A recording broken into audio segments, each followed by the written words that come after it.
ito maging ang mismong engagement nito.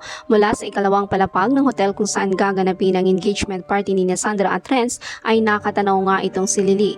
Pumanhik naman dito si Sandra at kinausap ang ama. Saad ni Sandra sa ama nito na alam daw niyang hindi 100% na agree kay Renz. Agad namang saad ni Lily na tama nga daw ito. Hindi daw siya agree 100% at baka 1% nga lang daw.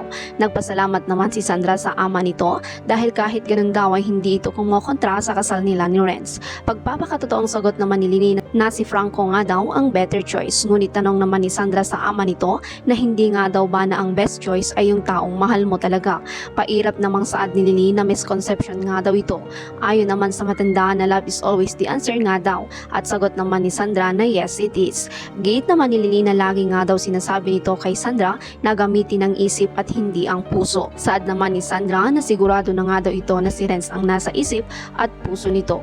Ayon naman kay Lily na love distorts reality at pinaniniwalaan daw nito na ito ang tamang choice. Samantala, nagsakit-sakitan naman itong si Lily na para bang nahihirapang huminga para hindi matuloy ang party ni Sandra at Renz. Ganun na lang din ang pag-aalala ni Sandra sa ama nito at agad na kumuha ng tubig at ang gamot nito. Inaya ni Sandra si Lily na dalhin nga daw siya nito sa doktor niya, ngunit bahagyang natawa nga itong si Lily at sinabi kay Sandra na talaga willing nga daw bang i-give up ang engagement party nito para lang sa kanya. Sagot namang nag-aalala ni Sandra na of course at alam daw nito na gagawin nga daw niya yon.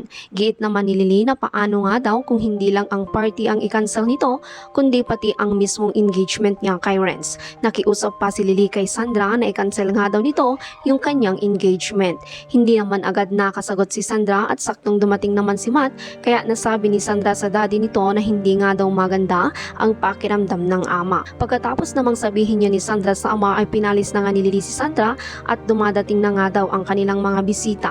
Ngunit giit naman ni Sandra na hindi pwede. Pasigaw na sabi ni Lily sa dalaga na umalis na nga daw ito. Wala namang nagawa si Sandra kundi sundin na lang ang matanda. Pagkaalis naman ni Sandra ay sinabihan ni Matt ang mama nito na alam nga daw niya kung ano itong kanyang ginagawa. Nakiusap din si Matt sa mama nito na for once nga daw ay tama na dahil sa ginagawa nga daw nito ay buhay ng apo niya ang sisirain nito. Reklamo namang sambit ni Lily kay Matt na pinapalabas daw ba nito na sinira niya ang buhay nito. Umupo si Matt sa tabi ng mama nito sabay sabing sorry. Ngunit patampong sagot naman ni Lily na late na nga daw ang mga sorry nito. Dagdag pa ng matanda na alam na daw niya ngayon na ganun daw pala ang tingin nito sa lahat ng kanyang ginagawa at sinakripisyo para sa kanilang pamilya. Ayon pa kay Lily na kahit noon pa daw ay laging siya ang lumalabas na masama. Saad naman ni Matt na hindi naman daw sa ganon. Ngunit ayon pa kay Lily natatanggapin na nga lang daw nito na ganon ang tingin nila sa kanya. Pero paninigurado pa ng matanda na kamuhian man daw nila ito ay hindi niya daw sila pababayaan. Matapos sabihin yon ay umalis na nga din itong si Matt at naiwan si Lily na umiiyak.